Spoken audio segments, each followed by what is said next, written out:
오늘은 후삼국 시대부터 고려까지 좀 하려고. 후삼국 시대에서 먼저 건국된 나라가 후백제라는 나라야. 900년에 이제 건국이 되게 됐고요. 도읍지는 여기 현재 전주, 완산주를 옛날에 지금 현재 뭐 전주를 옛날에는 완산주 이렇게 불렀어요. 여기를 도읍 삼아서 견훤이라고 하는 호족이 진성여왕 말기에 후백제라는 나라를 건국을 하게 돼.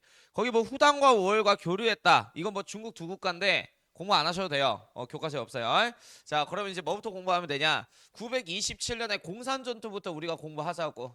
자, 일단 이 공산전투의 배경은 어떻게 되냐면 후백제 황제인 견훤은 황제 자리에 즉위했을 때 나는 백제의 마지막 황제 의자왕의 복수를 하겠다 하면서 선언하면서 즉위하신 분이야. 자, 백제 마지막 황제 의자왕 어떤 나라 연합군에 의해서 죽은 거야? 나당 연합군의 공격에 의해서 죽었잖아. 그러니까 이 말은 즉슨 후백제의 황제 자리에 오른 견훤은 신라만 조지겠다 이렇게 선언하고 즉위한 사람하고 똑같아. 자, 어찌됐든 간에 신라수도 경주를 막 맹목적으로 공격을 하게 되는데 여태 신라 황제의 이름이 55대 경애왕이에요. 그래서 이 경애왕은 후백제 견훤의 군부대를 막을 수 없다라는 판단 하에 위에 있는 고려 왕건에게 원군을 요청하는 서신을 보내게 돼. 자, 그래서 왕건은 경애왕의 신라를 구출하기 위해서 직접 군사를 끌고 신라 땅에 내려오고 있었는데요. 이 왕건의 군부대가 도착해 있기 전까지 경주 성은 이미 함락이 되어버렸고 당시 견훤은 경주성을 함락해서 당시 황제였던 경애왕을 주살하는데 성공을 해. 당시 이제 경혜왕이 주살되게 되자 경혜왕의 친척 동생 하나가 무서워서 옆에서 벌벌벌벌 떨고 있는데 얘 또 몸 떠는 바운스가 마음에 들었는지 여태 이제 견훤이 걔를 손가락으로 가리키면서 너가 다음 신라 황제 하자 이렇게 해서 후백제 황제 견훤이 경주성을 함락한 뒤 56대 마지막 허수아비 황제로 옹립하는데 이 사람이 신라 마지막 황제 경순왕이에요. 이렇게 해서 자기 입맛에 맞는 황제 옹립시켜놓고 후백제 땅으로 돌아가고 있었는데 견훤이 이 첩보를 듣게 된 거야. 고려 왕건의 군부대가 자기들을 소탕하기 위해서 신라 땅에 내려와 있다는 소식을 듣게 돼. 그래서 견훤은 마침 잘 됐다.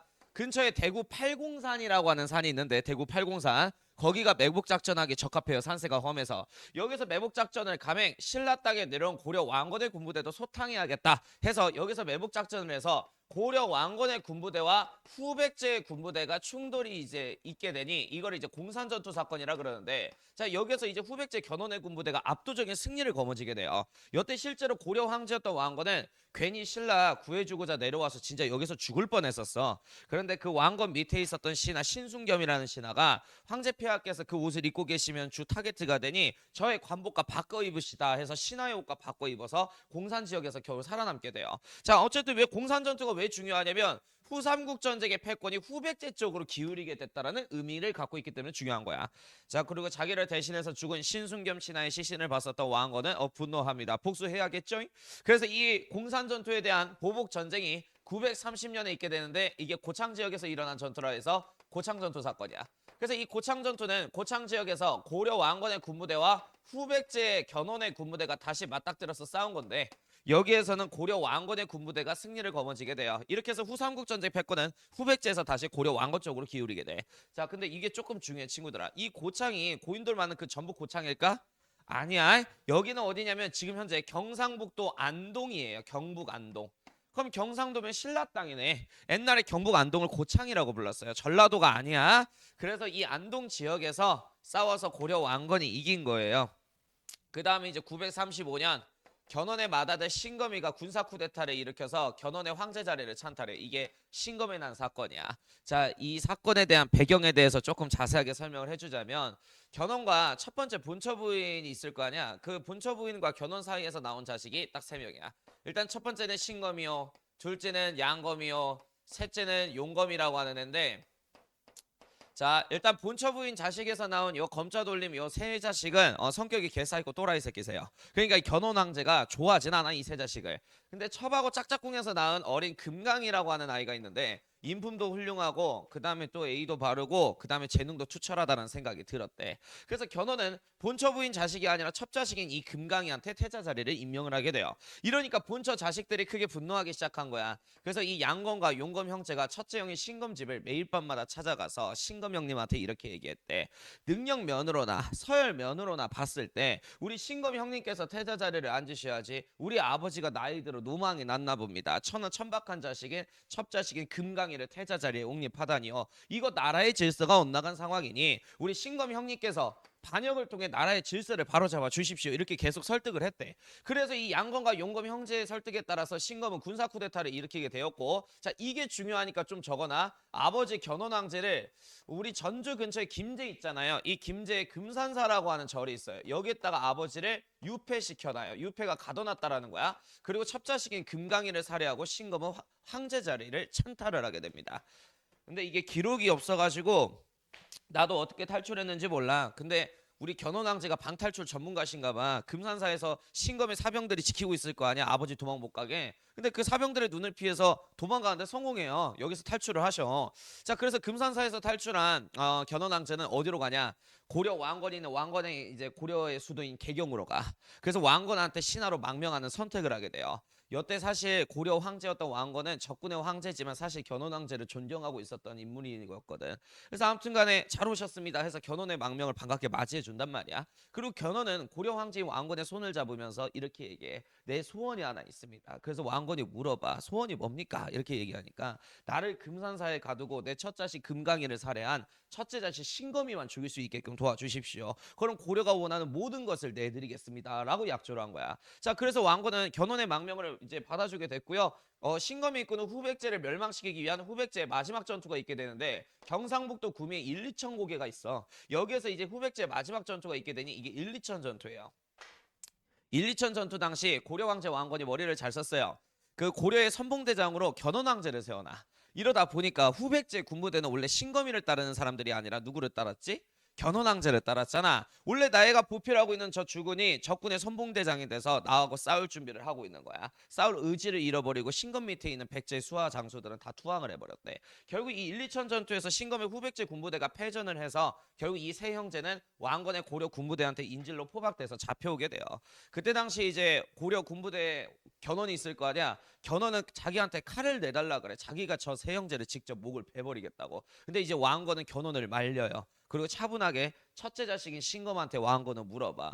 너희는 어찌하여 네 아비에게 이런 못된 패륜을 저질렀느냐라고 얘기를 하니까 신검이가 뭐라 그러냐면 원래 이런 패륜은 저지를 생각이 없었는데 제 밑에 두 형제인 양검 용검 형제가 매일 밤마다 제 집에 찾아와서 패륜을 저질러 설득을 하니 제가 귀가 얇은 성격이라 혹된 마음에 패륜을 저질렀습니다. 자기가 패륜을 저지른 거에 대해서 심히 반성을 하고 있대. 그래서 왕건이 이 얘기를 듣고 나서 그래도 너는 너의 죄에 대해서 반성을 할 줄 아는 좋은 인품을 갖고 있는 친구구나. 이렇게 해서 신검이는 살려놓고 일단 신검의 말에 따르자면 양검 용검 형제가 문제인 거잖아. 이 둘은 처형을 해요. 이렇게 해서 견훤 황제는 첫째 자식 신검을 끝내 죽이지 못하고 자기가 먼저 승천을 하시게 돼요. 하늘나라로. 자, 아무튼간에 이렇게 1, 2천 전투를 마지막으로 후백제까지 멸망해서 여태가 후삼국 시대가 통일됐던 해예요.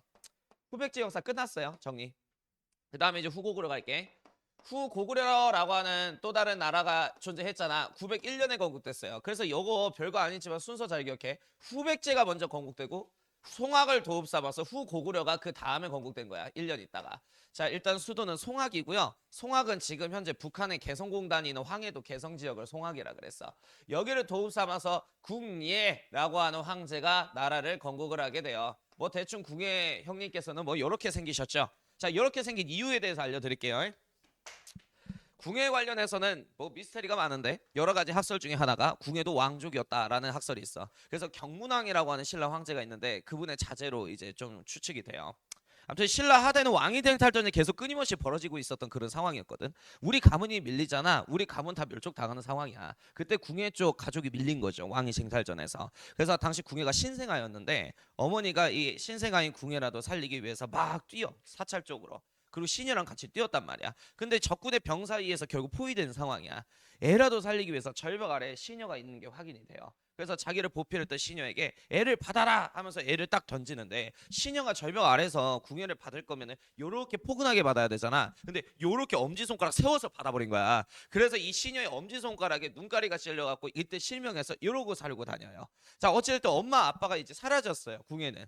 그래서 고아가 돼서 사찰 생활을 하는데 그 호방한 궁의 성격과 그 규칙적인 사찰의 그런 성격이 안 맞았던 거야. 그래서 당시 신라의 원주 지역이 있는데 거기에서 호족무리 양길이라고 하는 호족무리가 거기서 활동하고 있었거든. 그래서 이 사찰에서 나와서 양길 밑에 들어가서 양길 오른팔 자리까지 커요.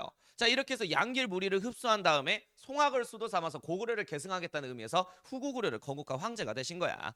자, 일단은 이 궁의 입장에서 후고구려 건국했는데 문제 하나가 발생해요. 수도를 송악으로 설정했잖아. 송악 지역에 호족들이 있거든. 걔네들이 갖고 있는 사병이 많아요. 그럼 이 호족들을 자기 신하로 복속기를 해야 돼.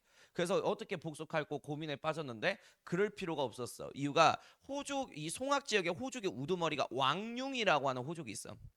그 호족이 여기 송악 지역에 있는 호족들 싹 다 긁어 모아서 궁의 신하가 되겠다고 자진해서 복속해서 들어온 거야. 궁의 입장에서는 이 왕룡이라는 호족한테 참 감사했죠. 그리고 왕룡이 나중에 나이가 들어서 병에 걸려 그 생이 얼마 안 남은 것 같아. 왕룡의 고민거리가 하나 있었거든. 자기 맏아들이 있는데 자기가 죽게 되면 이 맏아들은 홀로 남아서 어찌 이 험난한 세상을 살까, 이게 걱정이었던 거야. 그래서 죽기 전에 궁이한테 자기 맏아들을 소개시켜줘요. 그리고 이름은 이제 건이래. 그래서 자기가 죽게 되면은 이 건이 혼자 남게 되니 이 건을 잘 보살펴 주십시오, 이렇게 얘기를 한 거야. 자, 이렇게 해서 이제 왕룡이 죽고 나서 궁에는 왕룡한테 은혜를 입었다고 생각하기 때문에 왕룡의 첫째 아들인 왕건이를 장을 보필해 준단 말이야. 자, 이렇게 해서 궁의 왕제 바로 밑에 가장 힘 있는 직책이 시중 자리까지 왕건은 앉게 돼요. 자, 어쨌든 처음에 왕건하고 이 궁에는 사이가 좋았어. 그래서 904년에 불경에서 언급된 부처님의 나라를 마진이라 그러거든. 나라 이름을 마진으로 교체해서 옛 고구려의 영토를 회복하기 위해서 왕건과 같이 계획도 할 만큼 사이가 좋았다. 근데 이제 문제가 생겼어. 궁예가 어느 순간 이걸 깨달아 버린 거야. 수도가 송악이잖아. 이 송악은 원래 왕룡을 따랐던 지역이에요. 그럼 왕룡이 죽고 나서 누구를 따르겠냐? 궁예겠냐, 왕건이겠냐? 그의 자제인 왕건을 따르는 거야. 수도가 송악인데 수도에 있는 사람들은 황제인 나를 따르지 않고 왕건을 따르는 애들이 너무 많아. 그래서 여기 지역에 있다가는 왕건 아우한테 힘을 다 뺏기겠다라는 생각에 905년에 자, 송악에서 수도를 강원도 철원으로 이동을 하게 돼요. 여기가 겨울 되면은 영하 한 20도까지 떨어지는 혹독한 추위가 있는 곳이야. 나중에 군대 가면 알걸. 저기로. 저기 존나 추운 곳이에요. 아니, 아홉치는 간에 저기로 이제 수도 천도에. 그 다음에 이제 911년에 나라 이름을 또 뭐로 교체하냐면 태봉이라는 이름으로 교체를 하게 돼. 자, 이렇게 해서 후고구려는 마진, 태봉이라는 순서로 국호 교체의 역사가 있었던 거야. 태봉으로 나라 이름 교체하고 나서 이때부터 궁의 폭정 정치가 본격적으로 시작되게 되는데, 폭정 정치를 할 수밖에 없는 이유가 지금 자기 밑에 있는 신하와 백성들은 자기를 따르는 백성과 신하 숫자보다 왕건 아우를 따르는 신하들이 더 훨씬 더 많은 거야. 왕건 세력을 숙청하고 싶었어. 그래서 왕건을 따르는 신하들의 뒷조사를 하는데 먼지 하나라도 나와야 명분이 있을 거 아니야. 먼지 하나도 없는 거야. 너무 정결하게 살아서. 그래서 이제 숙청 명분 막 찾는 과정 안에서 후고구려의 왕실 도서관이 있어, 철원에. 그 왕실 도서관에서 미륵불에 관련된 불경을 읽어요. 아, 사실 이 궁의 별명은 미륵불이에요. 그러니까 신라 하대 귀족들이 세금 엄청 뗐잖아. 그때 너무 살기 힘들었는데 구세주 마냥 궁예가 뿅 등장해서 후고구려라는 나라를 건국해서 그 귀족들의 탈출, 이게 억압으로부터 백성들을 구제해줬거든. 그래서 백성들은 궁예를 미륵불이여 이렇게 불렀단 말이야. 그래서 지가 미륵인 줄 알아요. 아무튼 뭐 자기에 관련된 그 불경을 읽은 거죠. 미륵에 관련된 거. 근데 그 미륵부살만 갖고 있는 신기한 능력이 하나 있다는 거야. 그게 관심법, 사람의 마음을 읽을 수 있다는 거지. 그래서 궁예는 이거다 싶어서 왕건의 세력을 관심법이라는 명분 하에 하나하나 숙청하기 시작해요. KBS 태종왕건 그 드라마 짤 되게 유명한데, 궁예가 그 궁예왕제가 관시법 쓴다고 눈을 감아요. 근데 어떤 신하 하나가 콜록콜록 기침을 하거든. 에이, 근데 이것도 얼탱이 없지 않냐? 영하 마이너스 20도까지 내려가는 철원으로 수도 옮겨놓고서 거기에서 감기 걸렸다고 철퇴 때리는 것. 아무튼간에 거기서 콜록콜록 거린다고 자기 관시법 쓸 때 누가 기침하는가 해서 철퇴 때려서 죽이거든. 근데 그거는 기침했다고 죽인 게 아니라 왕건의 세력이기 때문에 그걸 명분 삼아서 죽인 거야. 자, 이렇게 해서 이제 왕건 세력을 하나하나 부러뜨리기 시작하고요. 어쨌든 최종 타겟은 왕건이겠죠. 그래서 어느 날 철원성에 궁궐에 왕건을 불러. 그리고 궁예는 왕건한테 이렇게 얘기해. 나는 관심법을 써서 너의 마음을 이미 읽었다. 너 반란 일으키려고 했지? 이렇게 물어본 거야.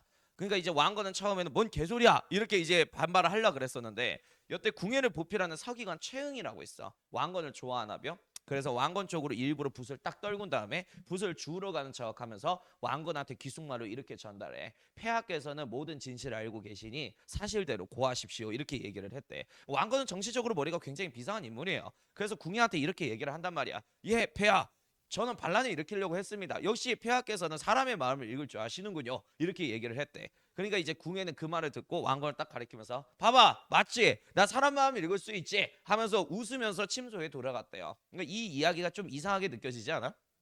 황제 앞에서 나 반란 일으키려고 했는데 어떻게 알았쩡? 이러고 있잖아. 반란 일으키려고 하는 이제 그 역적 죄인이. 그럼 바로 숙청을 해도 모자랄 판에 궁예는 애를 가리키면서 웃으면서 침소에 돌아갔다는 말 자체가 이상하잖아요. 그러니까 이 궁예는 왕건 세력을 숙청할 힘이 없어요. 자기도 알아. 그래서 왕건한테 이걸 명분 삼아서 위협을 주고자 했었던 건데 오히려 왕건이 그렇게 나오니까 자기가 아무것도 할 수 있는 게 없었던 거야. 그래서 우리 교수님은 여태 이 궁예를 무슨 궁예라 그러냐면 슬픈 궁예라 그래. 슬픈 궁예. 자, 어찌 됐든간 요 사건이 있고 나서 왕건을 추존하는 4명의 신하가 왕건의 집을 매일 밤 찾아가요. 그래서 뭐라 얘기하냐면 궁예의 폭정 정치가 날이 가면 날이 갈수록 심해지고 있으니 장군께서 칼을 뽑아서 혁명을 일으켜 새로운 정부를 수립하시지요. 이렇게 얘기를 한 거야. 자, 근데 왕건은 거절해요. 첫 번째는. 이유가 뭐냐? 자기 아버지 왕룡이 죽고 나서 이 궁예 왕제가 아버지처럼 날 잘 키워준 황제인데 아버지의 은혜를 가진 그 사람을 배신하면 그거는 패륜이라고 얘기를 해. 그래서 나는 패륜을 저지를 생각 없으니 돌아가라 해갖고 첫 번째로 그 4명 중에 신하들을 다 집을 돌려보낸단 말이야. 근데 이거는 눈치를 준 거예요. 거부한 게 아니라 사실 뭐냐면 옛날 왕이 가져야 될 덕목 중에 겸손이라고 하는 덕목이 있거든. 너 왕할래? 예스! 이러면 왕으로서 자격이 없는 새끼인 거야. 일단 튕겨야 돼. 그래서 눈치껏 다시 와 이런 의미인 거야. 그래서 두 번째 밤에 다시 찾아와 4명 이제 신하들이. 그래서 지금 백성들의 민심도 궁예 왕제를 등졌으니 장군께서 칼을 뽑으시죠 이렇게 또 얘기를 한단 말이야. 또 거절해요. 뭐라고 거절하냐면 역사를 한번 찾아보면 이렇게 반역을 통해서 새 왕조를 수립한 황제의 말로들이 다 좋지는 않다. 나는 말로가 좋고 싶구나. 꺼져라. 이런 식으로 해서 두 번째 튕긴 거야. 이것도 뭐야? 사실 거부한 게 아니라 눈치껏 다시 오라는 거야. 그래서 이제 세 번째 찾아갈 때 제발 혁명 좀 일으켜 주세요. 이렇게 장군들이 이렇게 얘기를 하니까 왕건이 세 번째 밤에는 백성들의 뜻이 그렇고 민심이 그렇고 천명이 그렇다면 내가 칼을 뽑는 수밖에 해서 그날 반란을 일으키게 돼요. 자, 이렇게 해서 918년에 왕건이 군사 쿠데타를 일으키게 되는데 이게 태봉 국가 안에 있었던 왕건의 난 사건이에요.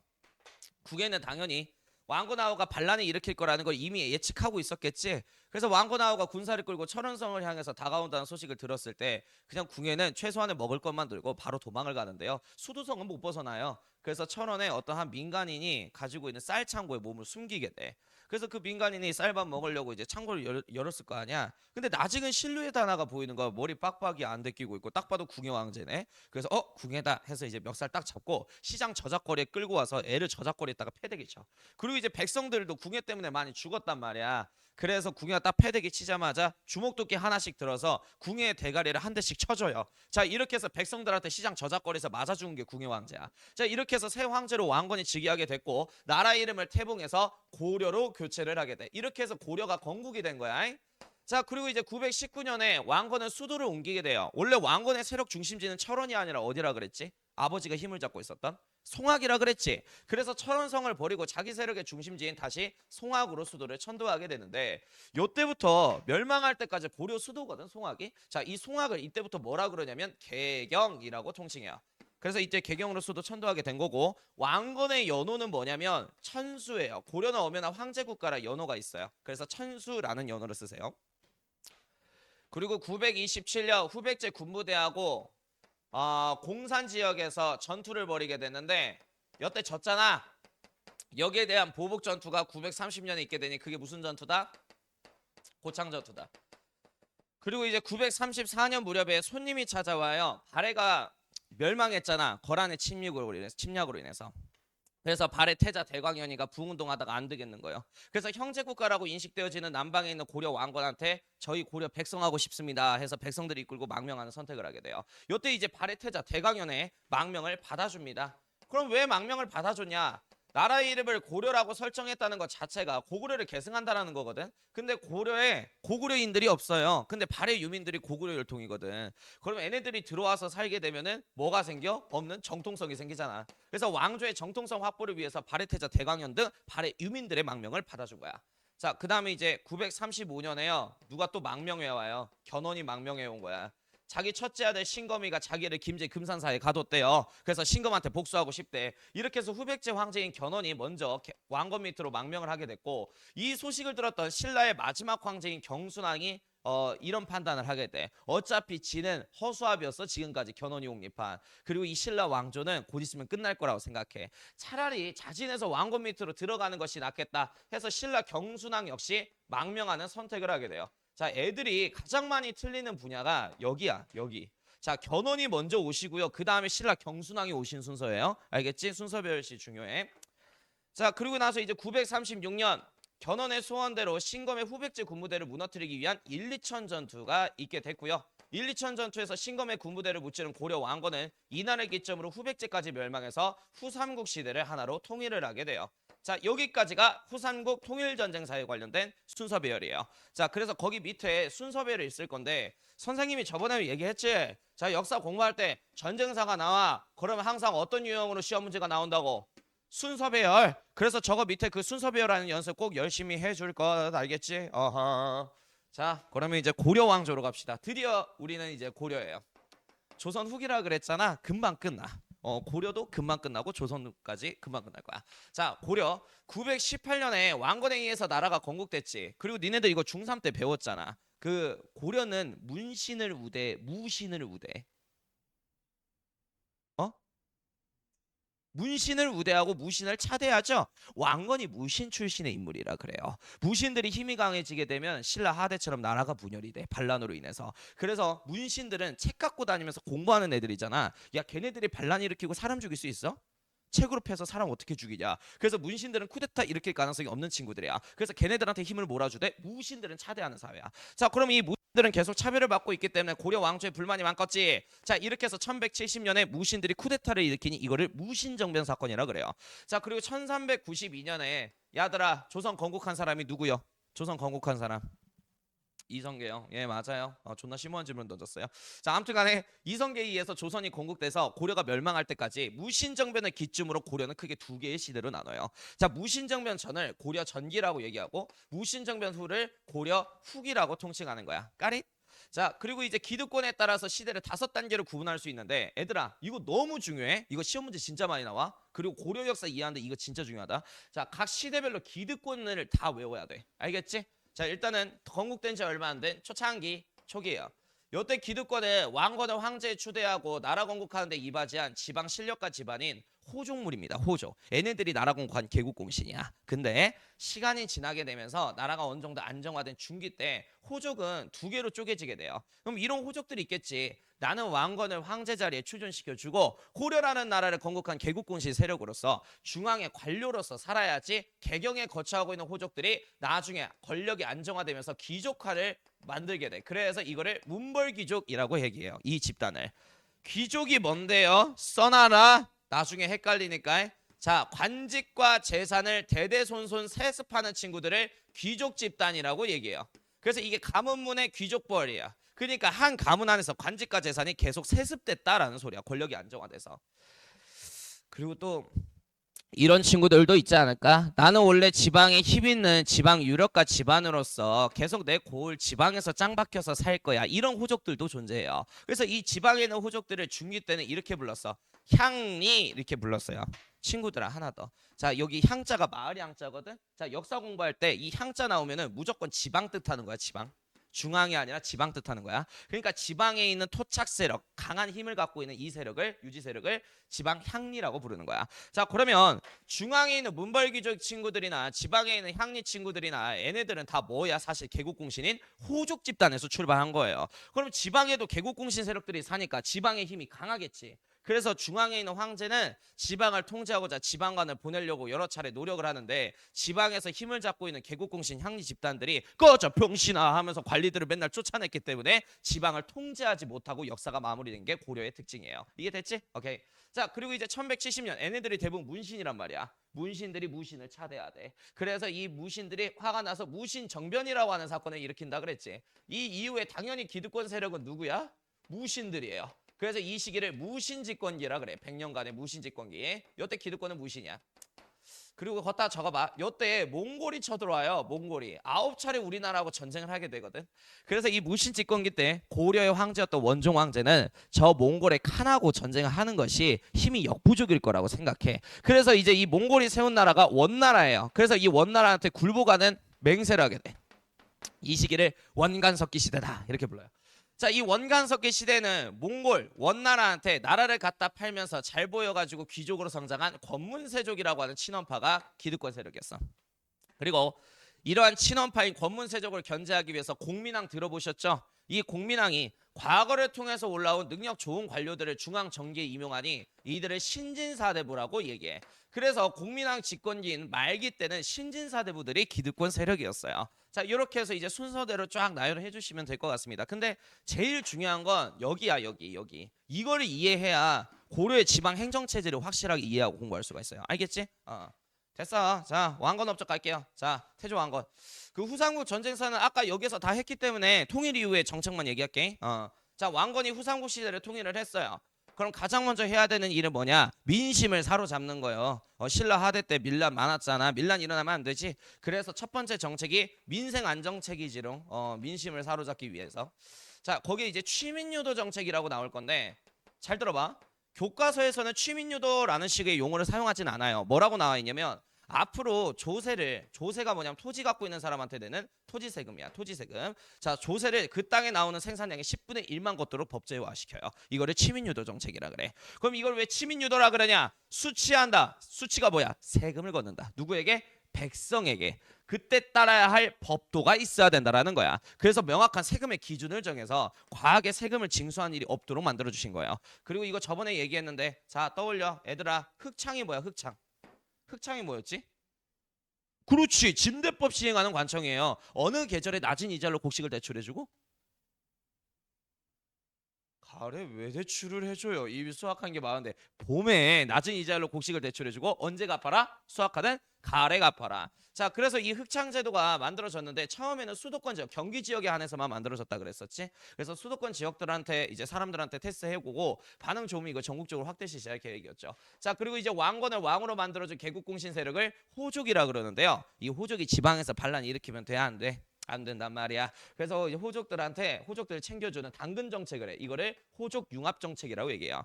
왕건 입장에선 제일 안정적인 관계가 가족 관계, 패밀리 관계라고 생각해. 그래서 다 가족으로 엮기 위해서 호족들한테 이렇게 얘기해. 호족들아, 니네들 딸 갖고 있잖아. 그 딸들 다 나한테 시집 보내. 이렇게 해서 호족 딸내미들하고 싹 다 결혼해. 자, 이거를 뭐라 통칭하냐? 통혼 정책이라 그래요. 그래서 우리 왕건 씨는 본처 부인만 29명이야. 그럼 부인이 29명이면은 그 29명의 부인 사이에서 아이도 많이 나왔겠지. 16명이나 되는 황자들이 있어요. 그래서 왕건이 살아생전에 제일 걱정했던 것은 자기가 죽고 나서 이 16명의 외가 가문 황자들끼리 뭐 할까봐 왕의 자리를 놓고 다툼을 벌일까봐 그게 살아생전에 제일 걱정이었대. 자, 그리고 이런 경우도 있단 말이야. 호족 집안에 딸이 없어. 아들 부자 집안이야. 그렇다고 아들하고 결혼해? 왕건 개이냐? 그럴 순 없잖아. 그래서 그 집안은 사성 정책이라고 해서 왕시성을 하사해줘요. 왕시성. 그래서 다 왕시 만들어 버리는 거야. 그러면 이제 다 가문이잖아요. 같은 왕시 가문, 그죠? 여기 뭐 남자애들밖에 없으니까 뭐 하나 재밌는 거 알려주자면은 그 예종 때 환관이 있어. 혹시 윤관 장군 알아? 별무반 만드신 분? 여진 토보란? 그때 환관 이름이 애가 원래 이름이 자지야. 근데 요때 왕시성 하사 받아서 이름이 왕자지가 됐어요. 아니, 진짜 실존하는 인물이야. 네이버 쳐보면 왕자지 치면 나와요. 아무튼 대단한 근데 인물이긴 하더라고. 업적 좀 많더라고. 자, 그래요. 자, 오케이. 어, 남자애들한테 이거 알려주면은 나중에 이제 시험 볼 때 이 사람 이름만 기억하더라. 자, 아무튼간에 이제 호족 견제책 얘기할게요. 호족 견제책. 이거 하나 더 얘기하다. 야, 미안하다. 이거 왕자지씨 얘기하다가 이거 얘기하는 거 까먹었어. 자, 역분전 지급이에요. 역분전 지급. 요따 별표. 이게 시험 문제에 항상 나와. 역분전. 자, 이거는 이제 2단 경제사 할 때 굉장히 핵심 내용인데 자, 봐봐. 왕건을 왕으로 만들어준 개국공신 세력들이 있었죠. 걔네들이 호족이었죠. 그러면 나를 왕으로 만들어준 세력이니까 그 공만큼 뭘 줘야지, 왕건은? 상을 줘야지. 그래서 농공행상 개념으로서 자, 날 왕 만들어줘서 고마워. 개국공신들에게 하사하는 땅을 역분전이라고 얘기를 하는 거야. 그럼 이걸 바꿔서 얘기하면은 개국공신이 즉 어떤 집단이라고 불렀지? 호족이라고 불렀잖아. 이 호족한테 주는 땅이 역분전이에요. 자, 그럼 지급 기준이 중요해. 지급 기준은 딱 두 개야. 인품과 공운을 참작해서 지급을 해. 자, 여기서 이야기하는 인품이라고 하는 거는 인성이겠니? 인성을 확인할 수는 없지. 왕과 국가에 대한 충성도를 감안해서 차등적으로 나눠준다라는 거예요. 그래서 왕의 말에 거역 안 하고 왕 명령하는 대로 잘 복종하잖아. 한 편 더 준다. 자, 그리고 이제 나라 건국한 공운에 참작해서 차등적으로 지급을 하는 거야. 자, 그리고 이것도 중요해요. 생각을 해봐. 이걸 소유권을 준 땅이겠니? 소유권은 아니야. 소유권이 아니라 그 땅에서 있는 백성들에게 세금을 거둘 수 있는 수조권만 준 거예요. 그러니까 이 역분조는 수조지에 해당해요. 수조지. 소유권이 아니라 수조권만 준 거예요. 이걸로 먹고 살으라고 개국공신 때.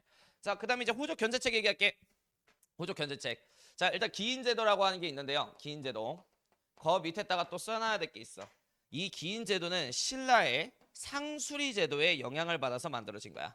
자, 이 두 개의 공통점은 호족 견제 체계에 해당한다는 게 공통점이에요. 상수리 제도는 뭐냐? 이거야. 신라의 지방에 살고 있는 호족과 지방관들을 매년 주기적으로 신라 수도 경주성에 와서 중앙관청에서 공무원으로서 일하다가 가야 돼. 자기 고을에. 됐지? 이게 상수리 제도야.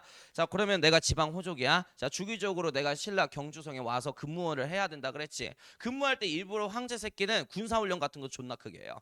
그럼 내가 경주성에서 근무하면서 황제 군사훈련을 볼 거 아니야. 그럼 집에 돌아가서 이런 생각 하겠지. 아유 씨발 이번에 반란 일으키려고 했는데 황제 새끼 군사 존나 많네. 내년으로 미뤄야지. 이렇게 해서 호족을 견제하는 게 상수리 제도다. 자, 근데 이거에 영향을 받아서 왕건이 실시한 게 기인제도예요. 이게 쓸기자에 사람인자야. 사람 쓴다는 거야.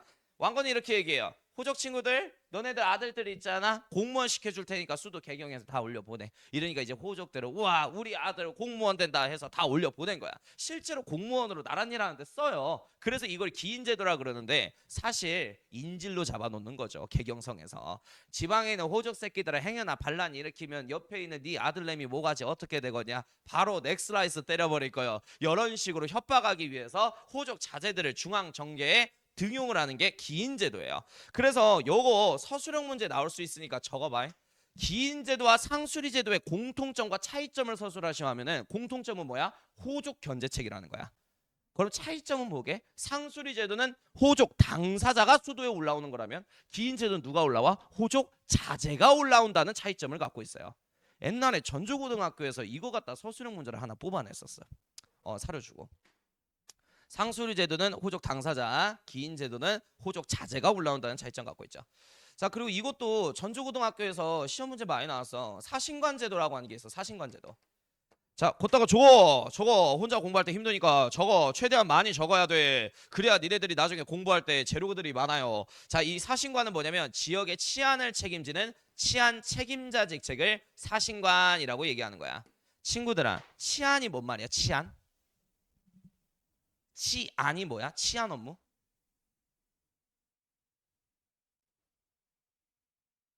건우야? 너 치안이 뭐야? 그래 다스릴지 안전할 안자 해서 치안이야. 너네들은 왜 대답 못하는데 통사 들었잖아 나한테. 자, 아무튼간에 치안 업무는 경찰 업무예요. 경찰 업무. 그러니까 간단하게 얘기해서 호족들에게 사신관이라고 하는 지역 경찰청장 직책을 임용을 한 거야. 자, 그러면 예를 들어 지역에서 밀란이나 반란이 터졌단 말이야. 그럼 누가 다 책임지게 될까? 호족이 다 책임지게 되는 거야. 그러니까 이 호족들은 왕건에게 대적하기는커녕 자기 고을 관리에만 급급해지게 되는 거야. 이렇게 해서 호족을 견제하는 게 사신관 제도인데요. 거기다 적으세요. 자, 최초의 사신관을 외우셔야 돼. 자, 우리나라 역사상 최초로 사신관으로 임명받은 게 김부예요. 김부. 사료에서는 이렇게 나올 거야. 김부. 누구세요? 신라 마지막 황제 경순왕이요. 경순왕이 935년에 고려 백성으로 망명을 했을 때 이 사람이 원래 신라 왕이다 보니까 경주 지역은 누구보다 잘할 거 아니야. 그래서 이 경순왕에게 당신이 앞으로 경주 지역 사신관으로서 여기 고을을 다스려 주십시오. 그래서 최초의 사신관으로 경순왕을 임명한 거야. 그래서 최초의 사신관은 김부예요. 개 잘 나와. 자, 그다음에 이제 북진정책 얘기할게. 북진정책. 자, 나라 이름을 고려라고 설정한 것은 옛 고구려의 영토를 회복하고자 하는 야망이 계신 거예요. 왕건 황제는. 자, 그래서 북진 정책을 하는데 가장 핵심적인 도시로 둔 게 서경 땅입니다. 서경. 서경이 어디예요? 평양. 걷다 적어 평양. 왕건이 제일 사랑하는 도시예요. 평양. 자, 왜 저기를 중요시 여길까요? 옛 고구려 수도니까. 옛 고구려의 영토를 되찾는데 정통성 있는 도시잖아. 그래서 여기를 중요시 여겨. 그래서 이 표현 그대로 외워라. 자, 왕건은 북진 정책을 통해 청천강 이북부터 함경도의 영흥만 일대까지 영토를 비약적으로 성장시켜. 그래서 원래 이 고려라고 하는 나라가 통일신라 땅을 다 통일한 나라이기 때문에 대동강 이남 땅까지밖에 못 얻었는데 청천강부터 영흥만 일대까지 이렇게 영토를 비약적으로 조금 성장을 시킨 거야. 그래서 요 표현 잘 나옵니다. 자, 그리고 요따가 진짜 별표 개쳐. 이거 훈요 쉽죠. 이거 무조건 나와. 진짜 무조건 나라. 저번에도 말했지만 손가락은 걸 수 없어요. 저번에 손가락 자를 뻔했다 그랬잖아요. 근데 무조건 나와요, 진짜로. 그 고려 교과서 한번 펴보면 고려 시대에는 사료가 딱 두 개밖에 없어. 고려 전기에는 훈유 10조하고 시무 28조밖에 없거든. 그럼 무조건 사료로 된다 그랬잖아. 그 두 개는 무조건 출제되는 거야. 둘 다 출제되거나 하나만 출제되거나. 자, 아무튼간에 훈유 10조 얘기할게. 자, 이거는 이제 나중에 자기가 죽고 나서 자식들이 고려 황제 자리에 앉아서 고려를 통치할 거 아니야. 후대 황제들에게 남기는 유언서 10개예요. 자, 한번 볼게. 첫 번째, 상속 원칙을 밝혀요. 적장자 상속 원칙. 내가 가르쳐 주는 것만 공부하면 돼. 적장자 상속 원칙. 논리 구조를 잡아보자. 왕건이 살아생전에 제일 걱정했던 게 내가 뭐라 그랬었지? 황자들이 많아서 자기가 죽고 나서 이 황자들끼리 왕이 된 차를 벌일까봐 그게 걱정이라 그랬었잖아. 자, 그러니까 애당초에 그런 일이 없도록 상속 원칙을 밝혀버려. 적장자만 왕위를 상속할 것. 적장자가 무슨 뜻이야? 몇째? 첫째. 근데 이 첫째가 사이코 또라이 새끼야. 그럼 형제들 중에 유능한 자가 그 자리를 대체해도 좋다라고 하는 원칙을 남겨요. 자, 그리고 이제 두 번째. 자, 절 많이 짓지 말아라라고 하는 말을 남겨. 자, 신라 시대 때는 메인 종교가 그 불교다 보니까요. 그 진골 귀족들이요. 노급이라고 하는 땅을 갖고 있죠. 세금 왕창 걷어가지고 사찰 존나 지어서 예산 낭비로 인해서 신라 하대 경제가 파탄났어. 그래서 이 일이 반복되면 안 되잖아. 왕건이 이렇게 얘기해. 풍수지리서를 만드신 도선 스님께서 나라의 애군 나쁜 기운이 흐르는 땅에는 사찰을 전부 다가 지어가지고 그 나쁜 기운을 다 막고 있으니 굳이 사찰을 추가적으로 지느라 예산 낭비할 필요 없다라는 말을 남겨요. 자, 그리고 이제 세 번째가 졸라 죽여요. 진짜 였다가 개별표 쳐라. 자, 부처님의 공덕으로 우리나라는 만들어졌으니 봄에 하는 연등의 행사와 겨울에 하는 팔간의 행사를 매년 성대히 개최하라 라고 하는 말이 남겨요. 자, 이게 중요해. 연등에는 언제 한다고? 봄에 한다고요. 팔간에는 언제 한다고? 겨울에. 자, 연등에는 2월 15일 날이에요. 그러니까 음력 기준 2월 15일이니까 음력과 양력 한 달 차이 나지. 3월에 하는 거야. 그러니까 봄에 하지. 자, 그리고 이제 팔간에는 11월 15일 날에. 그러면 이제 한 달 차이 나니까 양력 기준 12월이야. 자, 그래서 요렇게 나올 거야. 봄에 하는 뜬광, 겨울에 하는 를 성대히 개최하라. 그럼 연등에 하고 팔간에 쓰시면 돼요. 사료에 이렇게 빈칸 출제 많이 돼. 진짜 많이 기출됐던 포인트다. 자, 그리고 이제 네 번째, 서경을 중요시 여겨라 라는 말을 해요. 자, 일단은 이 서경 굉장히 좋아한다 그랬죠, 왕건이. 그래서 이 평양에 1년에 한 번은 여기에 이제 가가지고 100일 동안 거처하면서 여기에서 정사를 돌보도록 하여라 라는 말을 담겨. 그리고 이제 마지막, 이것도 중요한데, 백어 정책이에요. 우리의 형제 국가인 발해를 무너뜨린 저 거란이라고 하는 족속들은 부모의 은혜도 모르는 짐승 새끼들이니 이 금수의 나라인 거란족하고는 통교하지 말아라. 이게 마지막 유언이었어. 그리고 이거 하나 그냥 재밌게 들어요. 이거 어떤 학교에서는 이것도 출제를 하더라고. 만부교 사건이라는 게 있거든.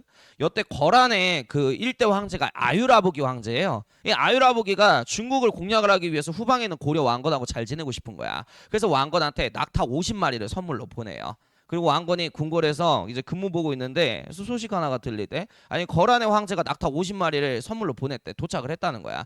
나가니까 이제 냄새나고 질병 덩어리 낙타가 존나 침 흘리면서 있는 거지. 그래서 왕건은 거란 싫어한다 그랬었지. 그래서 뭐라 그러냐면, 야, 저 낙타 새끼들 개경 인근에 만부교라는 달이 있어. 거기다 묶어놓고 물 한 모금도 주지 말고 다 말려 죽여버려. 이렇게 해서 불쌍한 낙타 50마리가 승천하는 일이 있게 돼요. 아무튼 그 정도로 거란족을 싫어했다. 이게 만부교 사건이야. 나와 이런 것도. 자, 그 다음에 이제 광종 황제 가겠습니다. 광종 다음 황제예요. 그 고려는 되게 심플한 게 전기 황제 딱 3명만 제대로 알고 있으면 돼. 태조, 광종, 성종. 자, 이분들은 무조건 나오는 거야. 자, 광종 얘기할게요. 자, 4대 황제인데요. 아빠가 태조 왕건이에요. 그 전에 이제 광종의 형제들이 왕위를 했어. 자, 광종은 어린 나이에 황제 자리에 즉위하게 되는데 문제거리가 하나 있어. 아버지를 황제 자리에 옹립해준 건 고마워. 근데 개국공시 호족들이 너무나도 강력한 힘을 갖고 있는 거야. 근데 이 호족 삼촌들의 힘은 어디서부터 나오냐? 그 호족들이 갖고 있는 개인 병사 집단, 사병 집단으로부터 나와. 그럼 그 사병 집단은 다 뭐로 구성돼 있냐? 호족들이 가지고 있는 노비로 구성돼 있어요. 그래서 이 호족 삼촌들의 힘을 뺏고자 956년에 광종 황제는 노비 안건법 정책을 시행하게 되었답니다. 자, 그래서 광종은 이렇게 선언해. 원래 호삼국 통일전쟁 당시에 신분이 일반 평민 양인이었으나 우리 호족 삼촌들한테 전쟁 포로로 잡혀서 억울하게 노비로 전락된 자들을 찾아 원래 신분인 양인으로 복구시켜라. 이게 광종의 노비안건법 정책이야. 자, 그러면 봐봐, 생각을 해봐. 호족 사병들이 대부분 다 노비로 구성돼 있다 그랬지. 근데 이 노비안건법 시행 이후에 956년에 대다수가 다 평민으로 해방이 되죠. 자, 그럼 이렇게 되면 호족의 사병 숫자는 어떻게 돼? 줄게 되겠지. 그래서 이것도 전주고등학교에서 서술형 문제 나왔어. 서술형은 좀 전주고에서 많이 뽑아내요. 일단은 첫 번째, 노비안건법을 통해서 얻을 수 있었던 광종의 이익점 2개를 서술하라. 이런 식의 문제가 나왔어. 첫 번째, 황제권이 강화됐겠죠. 호족의 사병 숫자가 주니까. 그리고 두 번째, 얘들아, 노비는 세금 징수 대상일까? 아니야. 노비는 사람이 아니라 물건이에요. 물건한테 세금을 국세청이 징수하지는 않잖아. 이 책상한테. 그래서 애는 원래 세금 안 내는 애였는데 이제 양인 신분으로 해방이 됐으니 세금 부과 대상이 돼야 안 돼? 돼. 그럼 세금 부과 대상이 많아졌지. 그럼 나라의 재정은 어떻게 돼? 개 튼튼해지게 되는 거죠. 그래서 노비안건법을 통해서 얻을 수 있는 이익점 2개 서술하라 하면 저거 2개 서술하면 되겠습니다. 되셨죠? 아, 그리고 선생님이 영상 강의 듣는 법 내가 알려줬나? 공부하는 법 제대로? 알려줬었어? 안 알려줬지? 혹시 그 자고 일어날 때 누가 목소리를 앗아갔나요? 아예 안 알려줬지? 안 알려줬지? 자, 우리가 공부 잘하는 애들과 못하는 애들의 차이를 한번 내가 분석을 해봤거든. 가장 큰 차이가 뭐냐면 자기 객관화 메타인지를 못한다는 거야. 공부 못하는 애들은. 그러니까 자기가 1시간 동안 집중할 수 있는지 2시간 동안 집중할 수 있는지 30분밖에 집중력이 안 되는지 거기에 대한 실험 연구가 아무것도 안 이루어져 있어요. 그런 친구들이 고등학교 1학년 와가지고 인강을 사. 그럼 인강이 1시간짜리잖아. 1시간 동안 계속 이렇게 팔짱 끼고 시청하고 있어. 현우질 존나 꼬라봐. 그리고 나서 이제 1시간 동안 이렇게 인강을 들었잖아. 힘들어. 그럼 쉬어야 될 거 아니야. 힘드니까. 존나 힘들거든 솔직히 수학 강의 듣는데. 그럼 이제 소파에 누워가지고 스마트폰 유튜브 봐. 그럼 엄마가 오겠지. 문 열고 얘 이 새끼야 공부 안 해. 막 이럴 거란 말이야. 나 1시간 동안 인강 존나 열심히 봤어 엄마. 막 이러면서 휴대폰 하고 있어. 이런 새끼는 절대 성적이 나올 수가 없어. 그러니까 공부 잘하는 애들은 이게 딱 돼 있어. 니네들이 그 다른 학원도 이렇게 다니잖아. 학원 강의 들으면서 한번 니네들이 실험을 한번 해보세요. 딱 강의 시작하고 몇 분 동안 집중력이 유지되는지 한번 니네들이 재봐. 학원에서. 그럼 딱 니네들이 그 정도가 강의 들을 수 있는 집중력이거든. 인강을 통해서 혼자 독학할 때는 딱 그 단위로 끊어야 돼. 예를 들어서 니네들 나이에 평균 집중력이 몇 분일까? 대략 강의 시작하고 15분이야. 그래서 딱 15분이라고 쳤을 때 여기서부터 고려 왕건까지만 해서 15분이 나와. 그러면 예를 들어서 자 그러면 왕건만 듣고 딱 일시정지 스페이스바를 눌러야 돼요. 그리고 이제 뭐 하냐? 선생님이 이제 추구하는 공부 방식이 있어. 자, 배경, 내용, 결과 이렇게 논리 개연성이 입각해서 다 하나하나 정리를 한 다음에 이거를 막 입으로 설명하면서 설명 가능할 때까지 만드시고 그 다음에 다시 재생 버튼을 누르시고 광종 쪽 공부하시는 거예요. 그럼 지금 영상 강의 시청과 함께 동시에 뭐가 이루어지고 있는 거야? 복습이 같이 이루어지고 있는 거잖아. 자, 그럼 이렇게 되면 영상 강의 진도와 맞게끔 다 설명 가능하게끔 만들어지기 때문에 공부가 되는 거예요. 이게 성적이 나오는 애들의 특징이야. 근데 성적 안 나온 새끼들은 1시간, 2시간, 3시간짜리 강의를 연달아서 쫙 들어. 그리고 나서 이제 힘드니까 잠깐 쉬다가 이제 쉬면 늘어지거든. 복습이 계속 뒤로 밀려지게 돼. 그러니까 기억 안 나니까 또 다시 영상 강의로 돌아가고. 이런 반복이 계속돼요. 그래서 다시 강조할게요. 이런 지랄하면서 공부하는 건 공부가 아니에요. 알겠지? 영상 시청이라고 하는 거야 이거를. 아무튼간 됐고요. 자 그리고 이제 공부 방법 관련해 가지고 뭐 궁금한 거 있으면 건우는 저번에 했잖아. 내가 알려줬잖아 공부 방법. 따로 나한테 얘기를 해라잉. 자, 아무튼 이제 958년에 있었던 일을 하나 더 얘기할게. 자, 일단 호족들의 노비를 뺏었어요. 호족들은 광종 황제를 좋아하진 않겠지. 그래서 황제 입장에서는 호족을 견제하기 위해서 능력 좋은 관료들이 자기 곁에 있어야 된다고 생각해. 그래서 이 광종이 제일 좋아하는 게 쩡깔라 광료예요. 그래서 이제 중국인 관료들을 능력 이제 보고 고위관직에 주로 썼던 거야. 그래서 광종 옆에는 항상 중국인 관료 집단들이 있었답니다. 야, 오죽했으면 광종이 그 중국인 관료들 개경에 거처시켜야 되는데 집이 없는 거야. 얘네들이 외국 사람들이라. 그래서 호족 삼촌들 집을 뺏어가지고 그 호족들의 집을 중국인한테 줘요. 그래서 이때 당시 호족들이 광종한테 불만 많았거든. 이게 짱깔라 국가인지 고려라는 나라인지 구분이 안 가는 거야. 자 어찌됐든 간에 중국인 관료 중에 광종의 이쁨을 받은 후주라고 하는 중국에서 건너온 쌍기라고 하는 공무원이 있어. 그래서 이 쌍기가 광종 황제한테 이런 건의를 해요. 황제 폐하께서 호족들을 견제하고자 하는데 그렇다면 능력 좋은 관료들이 옆에 있어야 되는 것입니다. 우리 중국은 옛날 고대 수나라 시대 때부터 과거라고 하는 예법을 통해서 능력 좋은 관리를 선발하는 시험 제도가 있으니 이 과거라는 예법도 고려가 답습하는 것이 어떻겠습니까? 라는 식으로 얘기를 해요. 자 이렇게 해서 쌍기의 건의에 의해서 우리나라 최초의 공무원 시험 제도인 과거제가 시행되게 됐답니다. 자 그래서 이 과거제 시행 목적 자체가 광종의 왕권 강화 정책에 해당하니까 이거 저번엔가 전주고에서 문제됐었거든. 그래서 이걸 좀 수정을 해주셨어요. 자 과거제 시행도 광종의 왕권 강화 정책에 해당해요. 알겠지? 왜? 애당초에 과거를 시행한 건 호족들을 견제하기 위해서 누구를 뽑기 위해? 사대부 관리를 뽑기 위해서니까. 그 사대부가 과거를 통해서 올라온 능력 증명하고 올라온 관료들을 말해요. 그래서 과거 통해서 올라온 무조건 사대부야. 그래서 광종 곁에 이제 또 누가 있어? 과거를 통해서 올라온 사대부 관료들이 있는 거야. 능력 좋은. 자, 그래서 이렇게 세 명이서 팀 먹고요. 그 호족 삼촌들 밟고 있는 게 이제 광종 왕제 때 감성이다. 이렇게 보시면 될 것 같아. 자, 그다음에 이제 960년에 백관의 공복제정 역사가 있게 되는데 너네들 어휘 모르니까 써놔. 밑에다가. 자, 백관이 무슨 말이냐? 나란이라는 공무원. 나란이라는 공무원. 그럼 이 나란이라는 공무원의 위계 질서를 구분하기 위해서 뭘 정했다? 공복의 색깔을 정했다라는 거야. 자, 원래 고려도 공복이 있었다. 이전에도. 근데 신라 공복 색깔 그대로 썼어요. 근데 광종이 그게 마음에 안 드는 거야. 이거 신라 아니잖아. 새로운 나라 고려잖아. 고려만의 색깔이 필요해 해서 사색 공복 제도를 정비를 해요. 자, 이렇게 해서 색깔이 이렇게 바뀌어요. 자비 청황색에서 자단 비녹으로 바뀌어요. 자단 비녹. 자주색이 어떤 색깔인지는 알지? 분홍색하고 빨간색 조금 섞여 있는 거. 그 색깔. 자, 그다음에 단색이 요 색깔이야. 요 색깔. 그다음에 이제 비색이 그 비취색이라고 해 가지고 상감청자 색깔 알아? 청자색. 녹색이 요 색깔. 오케이. 비팔라인 할 때 화면 색깔 아니야. 그지? 자, 친구들아. 그 우리나라 역사 안에서 삼색 공복제도 사용하는 게 딱 한 나라밖에 없다 그래서 어떤 나라? 백제. 백제야? 백제야? 백제야.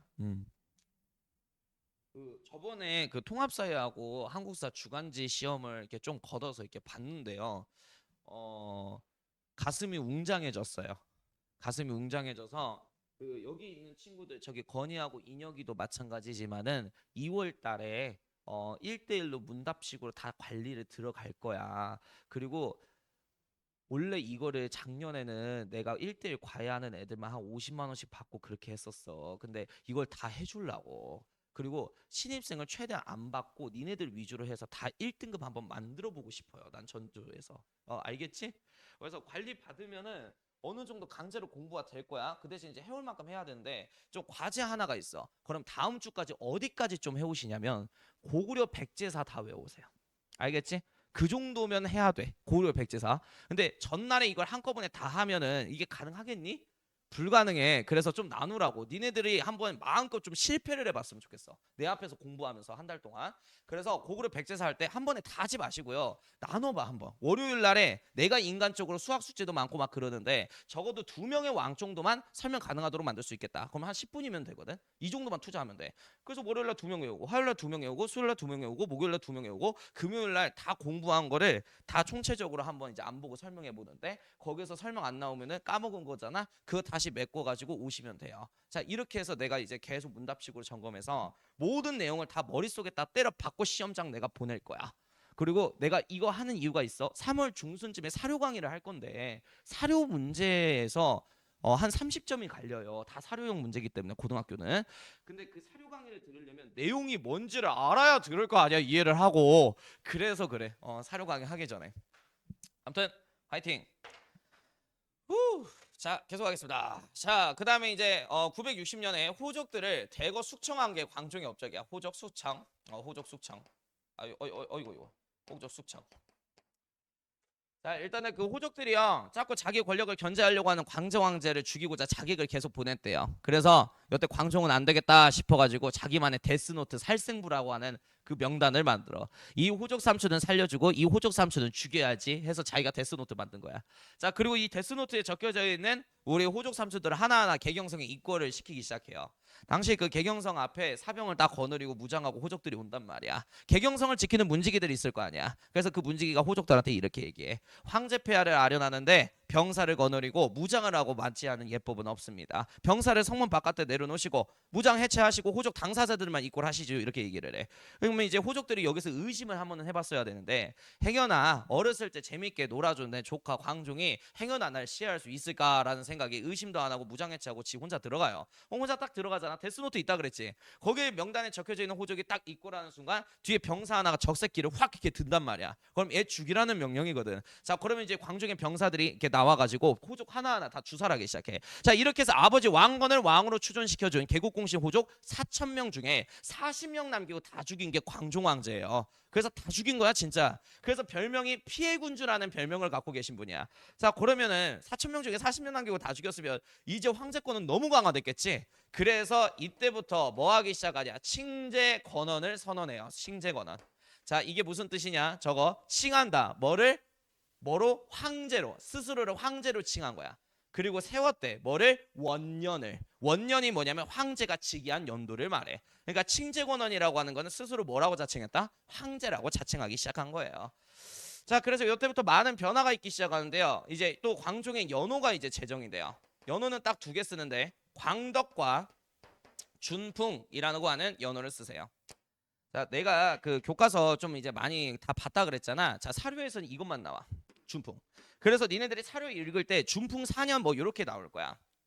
그러면 광종 업적 고르라는 거구나. 이렇게 연결 지으면 돼요. 자, 그리고 또 하나 더. 수도인 개경이요. 이름이 바뀌어요. 이때는 황도라는 이름을 써요. 황제가 살고 있는 도시라는 뜻이야. 어허. 자, 그리고 이제 그 광종 때 이런 일이 있었어. 962년에 중국 땅을 통일한 저 송능이라고 하는 나라하고 고려가 동맹 관계를 체결해요. 이유는 북쪽에 있는 거란이 세운 요 나라를 견제하기 위한 목적이었어. 근데 송나라 황제는 가오가 있어. 뭐가 있다고?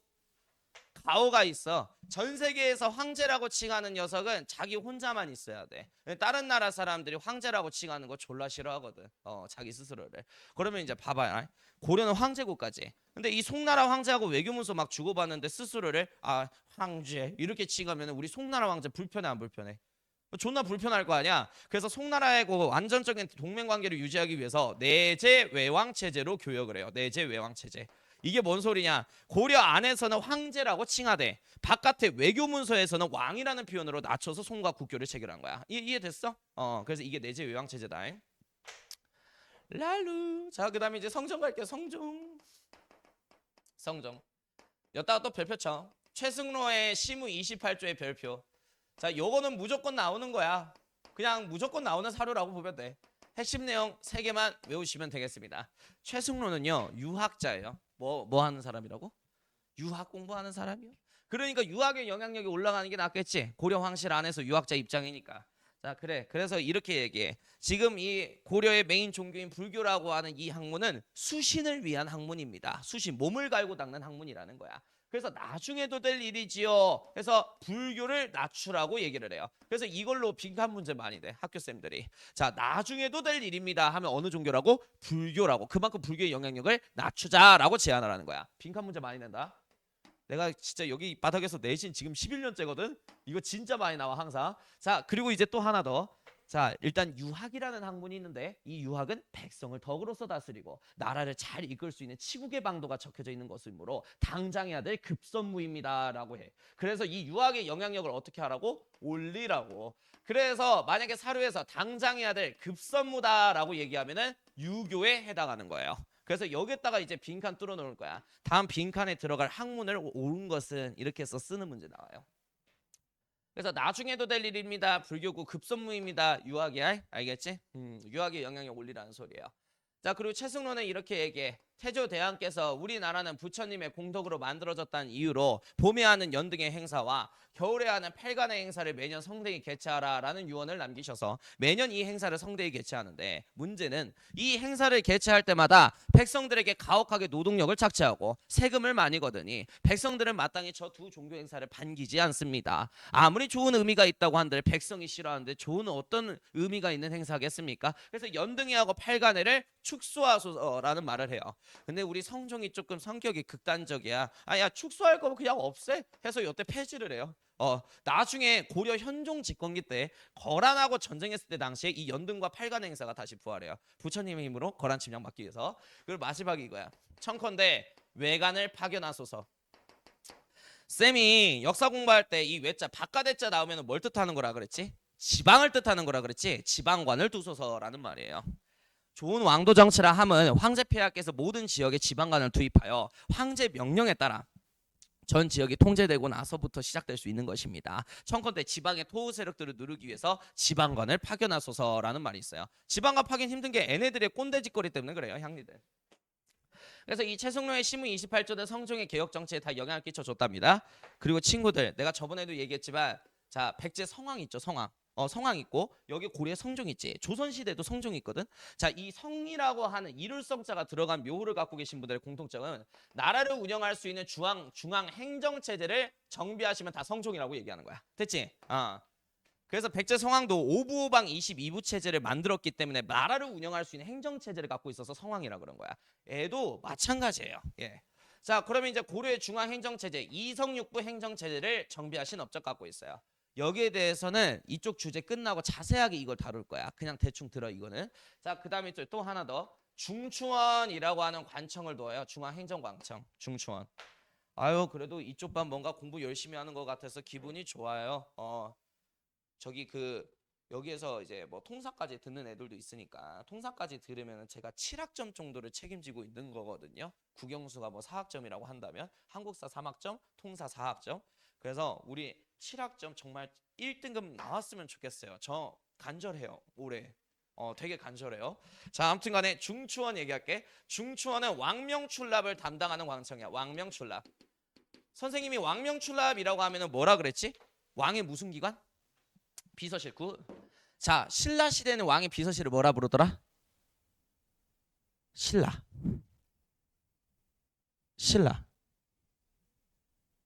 사대부는 과거 통해서 올라온 관리들이고 뭐라 그래? 뭐뭐 부로 끝나긴 해.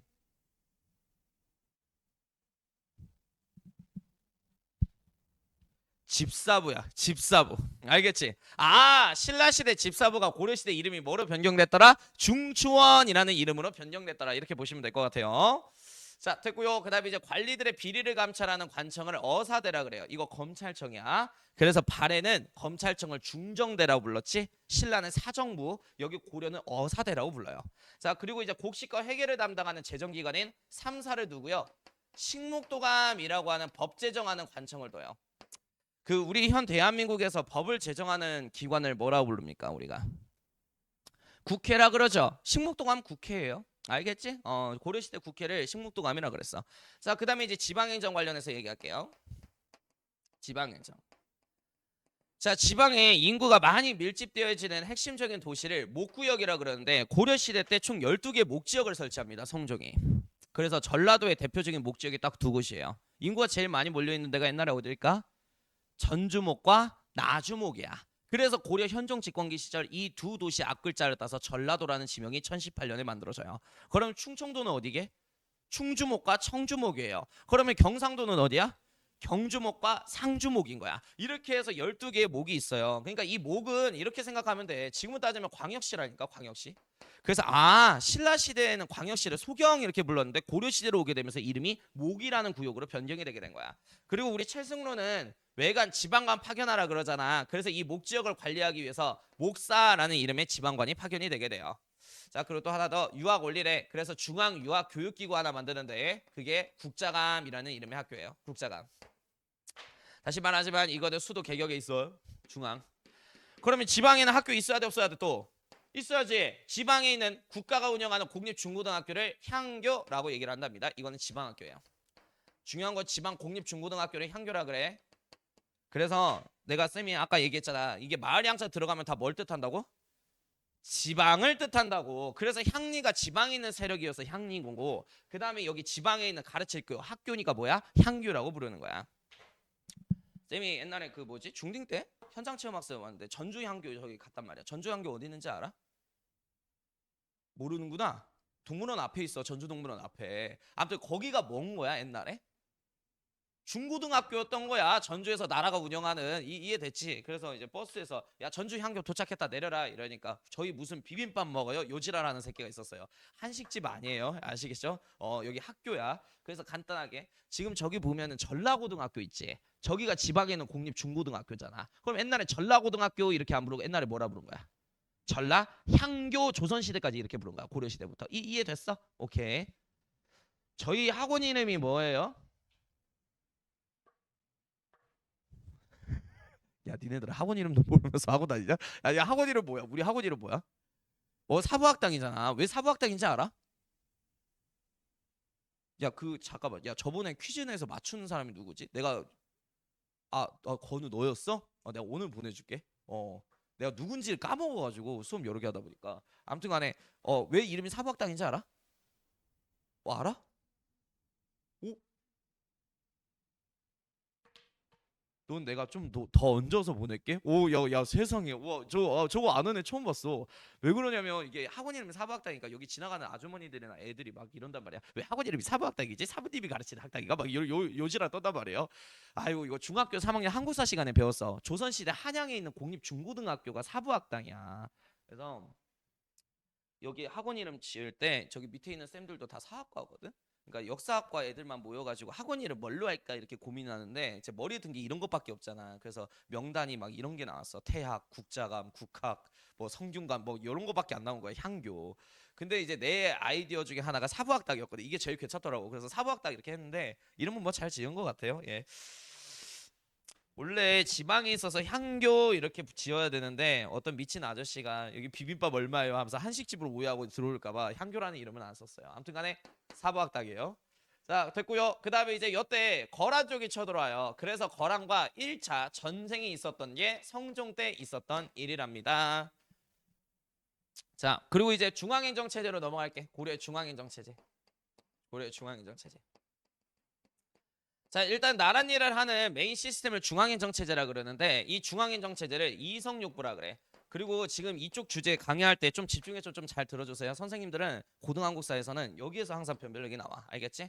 자, 중앙행정체제 이성육부 제도에 영향을 끼쳐준 건 당나라의 삼성육부 제도, 그 다음에 송나라의 행정관청제도, 그 다음에 태봉국가의 관청제도, 즉 태봉 후고구려를 말하는 거지. 고려는 후고구려에서 나왔으니까. 그리고 신라 땅에 있다 보니까 신라의 행정제도에 영향을 받아서 이성육부 행정체제가 만들어진 거야.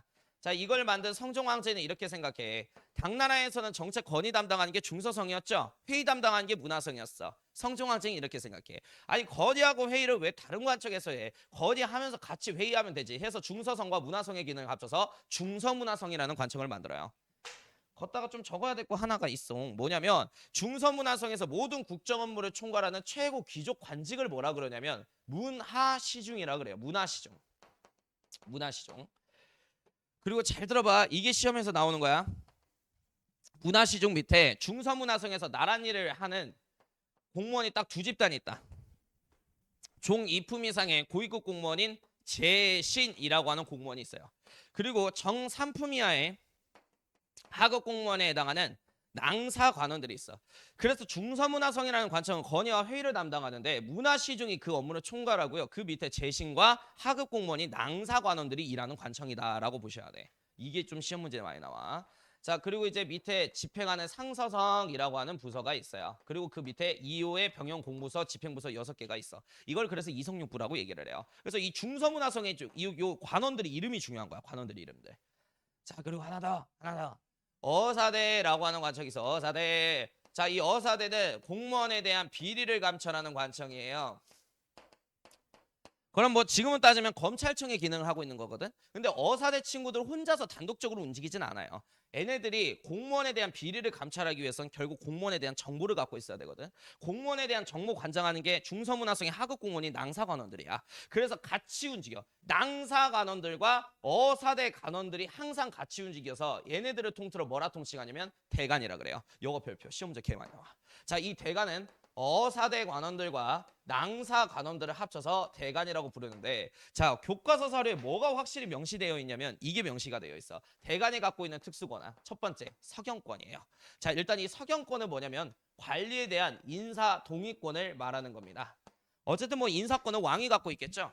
그래서 야, 내가 이 새끼 괜찮아서 정읍 현감으로 임명하고자 하는데 너네들 생각은 어때? 그래서 공무원에 대한 정보와 그 다음에 공무원에 대한 비리를 감찰하는 공무원에 대한 청렴도를 누구보다 잘 알고 있는 어사대하고 낭사관원들한테 항상 이런 질문 던져. 그럼 어사대하고 낭사관원은 그 사람에 대한 청렴도를 알 거 아니야. 이 새끼 옛날에 진주현감 시절에 세금 존나 걷어서 백성들이 이 새끼 뭐고 개새끼라던데요. 이러면은 애는 거기 승진은 뭐가 되는 거야? 좌천되는 거야. 그래서 공무원에 대한 승진 임명 동의권을 갖고 있는 게 서경권인 거야. 됐니? 자, 그리고 또 하나 더. 왕이 올바른 정치를 하기 위해서 옆에서 쓴소리하는 사람들이 항상 있어야 돼. 이거를 간쟁권 이렇게 얘기를 하는데 옆에서 쓴소리하는 거야. 저하 술 좀 그만 쳐 드시옵소서. 저하 여자빵댕이 좀 그만 좀 만드시고 좀 공부 좀 해주십시오 하면서 옆에서 잔소리하는 거야. 그리고 왕도 사람인지라 항상 옳은 명령만 내릴 수 있나?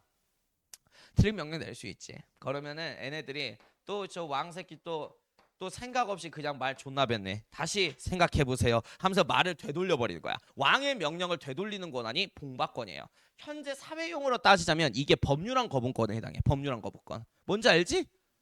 그 전 대통령이 존나 행사했던 거 그거 아니요. 법률안 거부권. 법 다시 만들어 하면서 다시 이게 바꿔내버리는 거잖아. 자, 아무튼 됐고요. 자, 그리고 이제 또 하나 더 중추원이라고 하는 관청이 있어요. 중추원. 중추원에서 일하는 공무원도 두 집단이에요. 자, 종 2품 이상의 고위급 공무원을 추밀이라고 얘기해요. 추밀.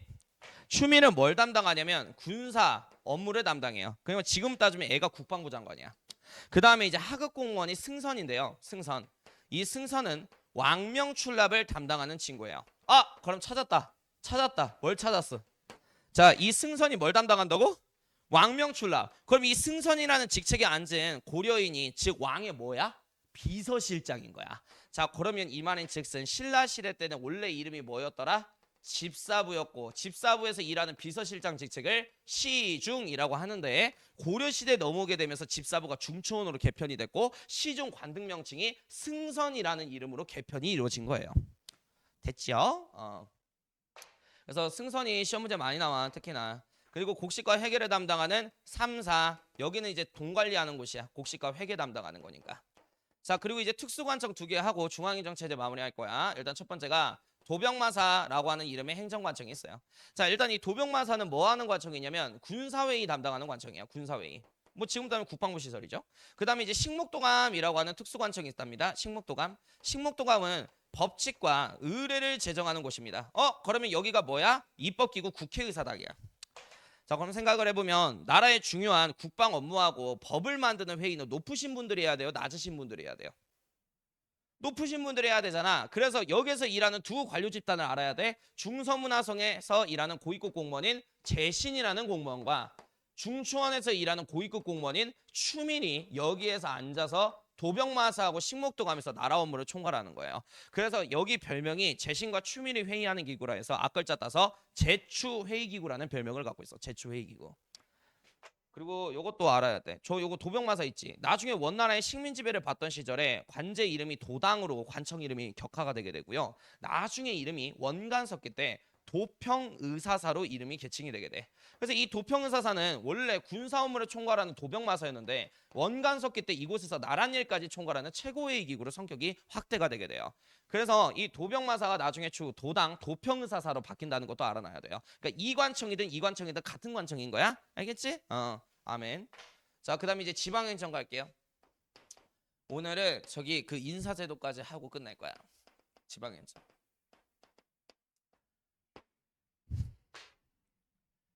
그리고 그 뭐지 쌤이 그 교과서 선지 그대로 해가지고 OX 문제도 계속 이렇게 돌릴 거고 막 그러니까 그냥 공부만 열심히 해주시면 돼요. 그 영상 강의 어디서 보는지는 알지? 아, 그리고 선생님이 그 영상 강의 사이트를 만들었어. 우리 학원생들만 들을 수 있게 회원 가입해가지고 그 내 강의뿐만 아니라 다른 선생님 강의도 또 들을 수 있게끔 그렇게 해놨으니까 사이트 곧 알려줄게요. 니네들한테 이제 아마 링크를 보낼 거야. 거기 가입해서 니네들만 좀 들으면서 그렇게 공부하면 돼요. 배속 가능해요, 배속. 근데 내 거 강의 배속하는 애들이 있나? 아무튼 난 지방행정 얘기할게. 자, 지방행정구역은 크게 두 개로 쪼개. 오도와 양계. 그리고 이 밖에도 수도권 지역인 개경 지역이 있겠죠. 자, 일단 오도 양계부터 설명을 하자면은 이렇게 고려 지방이 있다고 쳐봐. 자, 여기가 이제 고려의 국경 지역이겠죠. 외적의 침략이 많은 곳이야. 그럼 니네가 황제야. 여기 외적의 침략이 많은 이 국경 지역에 군인들을 거쳐시키겠어? 일반 민간인을 거쳐시키겠어? 군인들. 자, 여기 군인들이 거처하는 군사행정구역을 국경지역의 양계구역이다라고 칭하는 거야. 왜 이름이 양계인데요? 이유가 있어. 수도가 여기 개경이잖아. 개경 북쪽에 있는 군사 도시라고 해서 북계라고 그래요. 여기를 동쪽에 있는 군사 도시라고 해서 동계라 그래. 그래서 두 양자 써서 이름이 양계인 거야. 그러니까 이 양계는 북계 지역과 동계 지역을 합쳐서 얘기를 하는 거예요. 그러면은 이제 이 양계 지역에서는 군인들이 살면은 밑에 5도 행정구역이 있거든. 이 5도 구역은 일반인들이 거처하는 일반 행정구역이다. 이렇게 보시면 될 것 같습니다. 그래서 뭐 서해도, 양왕도, 교주도, 경상도, 전라도 이렇게 해서 총 5도가 있어요. 자, 일단 이 양계 지역을 관장하는 지방관은 이름이 병마사야. 병마사. 임기는 6개월 정도고요. 그 북계하고 양계 지역에 관련해서 행정권, 다스릴 수 있는 행정권 갖고 있고 재판할 수 있는 사법권 갖고 있고 군사통솔권 갖고 있다. 이렇게 보시면 될 것 같아. 자, 그리고 이제 5도 지역은 밑에 주, 군, 현 지역으로 되어 있는데요. 지금 따지면 전라북도, 전주시, 송천동, 에코시티 이런 느낌이야. 자, 여기 지역을 총괄하는 지방관을 안찰사라 그래. 5도에 파견된 지방관을. 안찰사 임기 6개월이고요. 똑같아요. 여기를 다스리는 행정권 갖고 있고 죄인들을 처벌하는 사법권 갖고 있고 군대를 움직일 수 있는 군사통솔권 갖고 있어. 그럼 우리가 한번 생각을 해보자. 그럼 여기 지방을 지키는 지방군 필요해 안 필요해? 필요하단 말이야. 자, 여기 양계부터. 여기가 외적의 침략이 많은 군사행정구역이죠. 그러면 상식적으로 봐봐. 외적의 침략이 많으니까 군사기지 있어 없어? 있지. 내가 역사 공부할 때 군사기지 하면은 다 뭐로 끝난다 그랬니? 진이라고 한다 그랬지. 그래서 청해 진 군사기지라 그랬죠. 그래서 여기엔 진이 설치돼 있어. 군사기지. 그래서 이쪽 지방군을 뭐라 그러냐면 군사기지인 진마다 주둔하고 있는 군부대에서 주진군이라 그래요. 알겠지? 양계는. 그리고 5도의 말단 행정구역 보면은 이름이 현이죠. 현. 그래서 이쪽 5도 일반 행정구역에 거처하고 있는 지방관을 뭐라 그러냐? 주둔한다. 어디마다? 현마다. 그래서 주현군이라 그래. 5도에 있는 그래서 지방군은 주현군, 여기는 주진군 이렇게 불러요. 그러니까 안찰사가 주현군 통솔권 갖고 있는 거고 병마사가 주진군 통솔권 갖고 있다. 이렇게 보시면 될 것 같아. 아멘.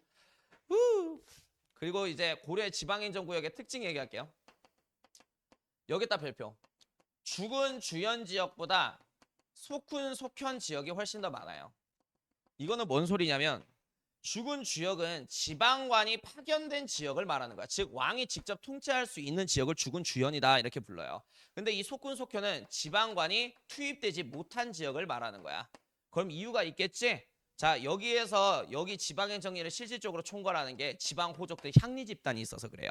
그래서 얘네들이 왕이 지방을 통제하고자 지방관을 투입시키면 이 향리 지방 토호 세력들이 꺼져 병신아 하면서 이 지방관을 쫓아내버리는 거야. 그래서 이 속군 속현은 지방관이 통제하는 게 아니라 마을의 토착 세력이 누가 행정 업무를 담당해? 향리들이 담당하는 거예요. 이해됐어? 됐어? 전주가 예를 들어 속군 속현이야. 지방관이 투입 못된 지역. 그럼 여기 전주에서 힘이 가장 세 어르신이 여기를 대신 통치한다고. 왕이 아니라. 이해됐냐? 오케이. 그래서 고려는 지방을 완벽하게 통제하지 못한 사회다라는 소리가 이 소리예요. 그리고 또 하나 더. 이것도 잘 나와. 향, 부곡, 소라고 하는 차별구역이 있어요. 우리가 이걸 좀 구분을 하자고. 자, 향, 부곡은 신라 시대 때부터 있었던 차별구역이야. 그리고 이제 소는 고려 시대 때 등장한 차별구역이에요. 자, 아무튼 고려 시대는 향, 부곡, 소 둘 다 있었는데 자, 여기에 사는 애들의 특징은 뭐냐? 큰 죄를 지은 죄인이거나 아니면 다른 나라 사람인데 나 고려인하고 싶어요. 기여한 사람들이에요. 근데 기여는 했다만 애가 적군이 보낸 스파일 수도 있지. 정보 빼돌리기 위한. 그래서 특별 감시구역인 향부곡 소에서 살게끔 하는 거야. 자, 아무튼 얘네들은 좀 질이 안 좋은 애들이 여기서 살기 때문에 세금을 다른 지역에 비해 2~3배가량 더 많이 걷어. 차별구역이죠. 그리고 얘네들은 특별 감시 대상이라 향부곡 소에서 모여 살게끔 하는 거야. 그럼 얘네들이 마음대로 이사 가면 돼, 안 돼? 안 돼. 그래서 향부곡 소주민은 거주 이전의 자유가 없다는 게 특징. 그럼 선생님, 향부곡 소주민으로 태어났으면 평생 이렇게 차별받으면서 살아야 되나요? 그러진 않아. 나라에 큰 공을 세우잖아. 일반 현으로 승격되기도 해요. 그래서 뭐 대표적으로 그 너네들이 중3 한국사 하면서 배웠겠지만 몽골 애들이 쳐들어왔을 때 몽골 장수 살리타를 용인 처인 부곡 전투에서 누가 죽이더라? 그렇지. 야, 공을 잘했네. 김윤호 승려가 죽이잖아. 그래서 처인 부곡이 공을 세워서 그때 일반 현으로 승격이 돼요. 그러니까 이런 경우가 항상 있다라는 거. 사료에서 이걸 좀 중요시 여겨. 여기다가 별표. 공을 세우면 일반 현구역으로 승격된다. 교과서 사료 분명 나와. 1년 동안 내가 다 강의를 해서 찝어주는 거예요. 그럼 향 부곡은 뭐 하면서 먹고 살아요? 농사. 소지역은 손으로 뭘 만드는 수공업에 종사한다. 이렇게 보시면 될 것 같아요. 자, 그리고 이제 이거 하고 오늘 진도 마무리하겠습니다. 인사제도예요. 인사제도. 사람 뽑는 제도. 내가 공무원이 되고 싶어. 그럼 첫 번째 방식은 과거제에 합격하는 방식이 있어요. 과거에 합격하는 방식. 물 좀 먹을게. 아유, 목타. 자, 일단 과거는 몇 년에 한 번씩 시행하냐면 3년에 한 번씩 시행해요. 이만인즉슨 한 번 떨어지면 재수 3년 꼬라박아야 되는 제도다. 자, 과거는 이렇게 있다. 문신 공무원을 뽑는 문과 시험이 있는데요. 그냥 잘하는 거 응시하시면 돼요. 명경업. 자, 이 명경업은 뭐냐? 밝을 명자야. 뭐의 밝은 사람? 유학, 경전, 암기 능력의 밝은 사람을 뽑겠다는 거야. 그래서 시험 이름이 명경업이야. 근데 쌤, 저는 암기는 자신 없는데 서술형, 논술형은 자신 있어요. 재수업 시험 응시에서 합격하시면 돼요. 명경업이든 재수업이든 합격하잖아. 여따 별표. 합격증서인 홍패라고 하는 합격증서가 집에 날라와요. 요거 잘 나와, 홍패. 과거 합격하면 홍패라는 합격증서를 받을 수 있어. 그리고 기술관직을 뽑는 시험인 잡과 시험이 있습니다. 잡과. 그래서 뭐 의사나 음향학자 뭐 이런 거 뽑는 거야. 자, 그다음에 이제 승과 제도가 있는데요. 이 승과는 승려 공무원을 뽑는 제도예요. 그래서 이 승과는 크게 두 개로 쪼개져 있어. 교종 승려들이 보는 교종선이 있고 선종 승려들이 보는 선종선이라고 하는 이제 시험 제도가 있는데, 아무튼 뭐 교종 라인이면은 교종선 급제하시면 되고 선종 라인이면 선종 급제하시면 되는 거야. 여기 합격하잖아. 땅도 중과 동시에 국사 왕사 직책을 수여해요. 국사 왕사 직책. 그래서 니네들이 고려 역사 공부할 때 막 이런 이제 사람들 만날 거야. 각국사 의천, 보조국사 진을 이러잖아. 국사 직책 갖고 있다는 거는 과거 중에 뭐에 합격하신 분? 승과제도에 합격하신 분이야. 나라를 대표하는 승려라는 뜻이야. 왕사는 뭔데요? 왕 옆에서 나라일을 보조해주는 부처님의 힘으로 왕의 자문 승려예요. 자문을 하는. 자, 그리고 이제 여기서 포인트. 요거 졸라 중요해. 무과가 없어요. 고려시대 과거는 무신공무원 무과가 없어요. 이유가 무신을 차대한다 그랬지. 무신들은 어떻게 뽑냐? 길거리 캐스팅. 이수만 선생님이 길거리에서 연예인 뽑듯이 그렇게 뽑아. 그래서 남자 2명이서 졸라 잘 써 막 날라다녀. 그럼 그 싸움 끝나고 나서 귀족 하나가 뒷골목에서 캐스팅장 하는 거야. 너 내 사병하지 않을래? 돈 많이 챙겨줄게. 이렇게 해서 캐스팅으로 뽑는 거야. 고려시대 병사들은. 자, 그리고 이제 요거 하고 오늘 마무리 음서제도입니다. 음서제도.